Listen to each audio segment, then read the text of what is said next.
6 p.m. Pakistan Standard Time. Assalamu alaikum. This is Radio Pakistan. The news read by Hassan Gilani. First, the headlines. Election Commission of Pakistan has extended deadline for filing of nomination papers for general elections till Sunday. Caretaker Information Minister has reiterated government's commitment to hold free, fair and impartial general elections on February 8. Draw of applications received under regular Hajj scheme will be held on Thursday. Repatriation of illegal foreign nationals, including Afghans, to their home countries continues in a dignified manner. 390 Palestinians have been martyred in continued barbaric Israeli strikes on Gaza during the last 2 days. All Parties Hurriyat Conference has urged international community to play an effective role in settlement of the Kashmir dispute in accordance with UN Security Council resolutions. And now the news in detail. The Election Commission of Pakistan, on demand of political parties and to facilitate the candidates, has extended the date for filing of nomination papers for the next general elections till Sunday. According to the revised schedule issued by Election Commission, security of the nomination papers will be carried out from Monday to continue till 30th of this month. Appeals against acceptance or rejection of nomination papers can be filed by 3rd of next month, which will be decided by 10th of January. The Election Commission will publish the revised list of candidates on 11th January, while candidates will withdraw their papers by 12th of January. Electoral symbols will be allotted on 13th January, and polling for general elections will take place on 8th February. Prime Minister Anwarul Haq Kakar has dispelled doubts about elections on February 8. In an interview with a private television channel, he said there should be no doubt about polls as the election process has started with the candidates filing their nomination papers and the political parties busy in building narratives to attract voters.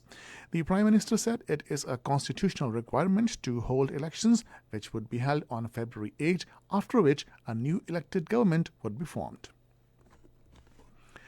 Caretaker Minister for Information and Broadcasting Murtaza Solanki has reiterated government's commitment to hold free, fair and transparent general elections on February 8 next year. Talking to media persons in Islamabad, he ruled out any possibility of delay. He said there is no reason which may obstruct or cause delay. The minister said the caretaker government wants to maintain cordial relations with all political parties to create conducive environment for elections. He said the committee constituted by the Prime Minister is doing its work. Earlier, speaking at a graduating ceremony of a training of civil servants in Islamabad, Murtaza Solanki urged public servants to work with dedication in fulfilling their professional responsibilities. He said disseminating correct information is a multifaceted and challenging job due to changing landscape of media. Highlighting the importance of regional languages, Murtaza Solanki said Radio Pakistan is broadcasting its transmission in 23 languages.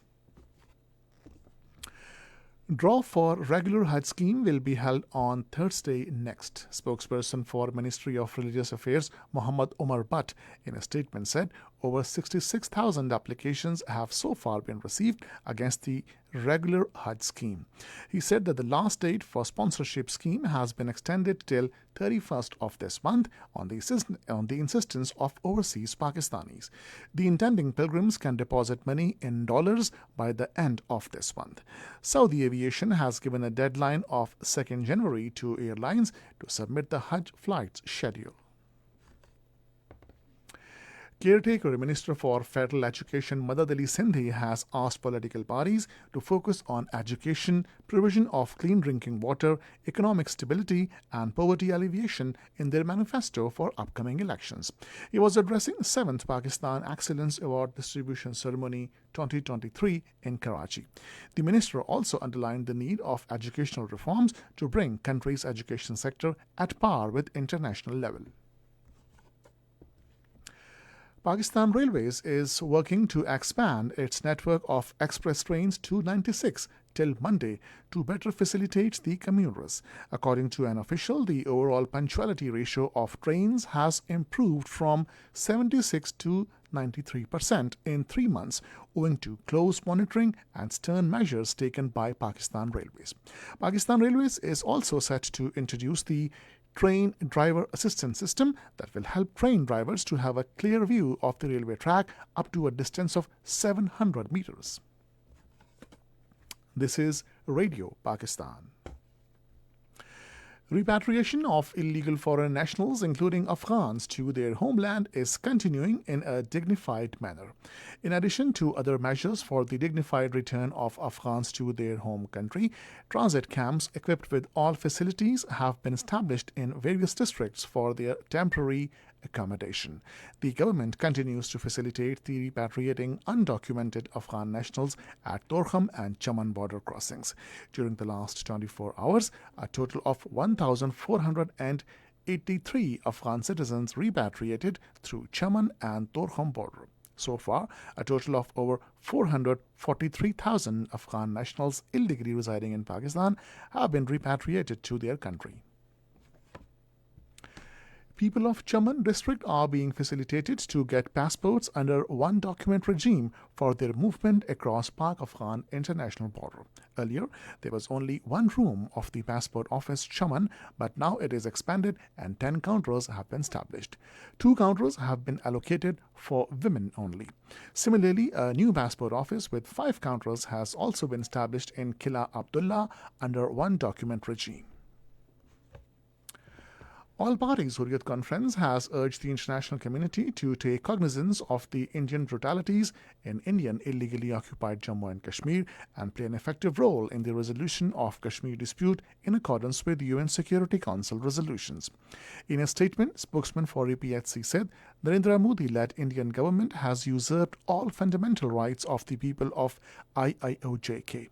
Meanwhile, Indian Forces personnel continued massive cordon and search operations in Poonch and Rajouri districts on the second consecutive day today, subjecting the locals to severe harassment.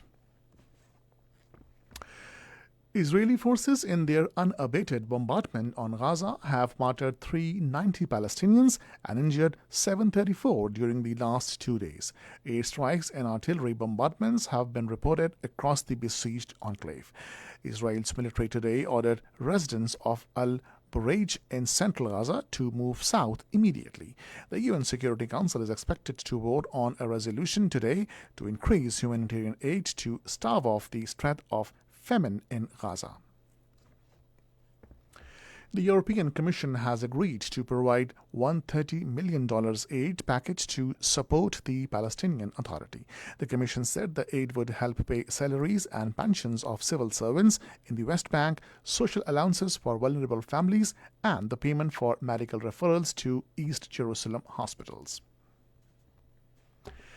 The United States and China have resumed military contacts after a 2-year break. U.S. Chairman of the Joint Chiefs of Staff General C.Q. Brown spoke to his Chinese counterpart via video call and discussed the importance of working together and maintain direct lines of communication.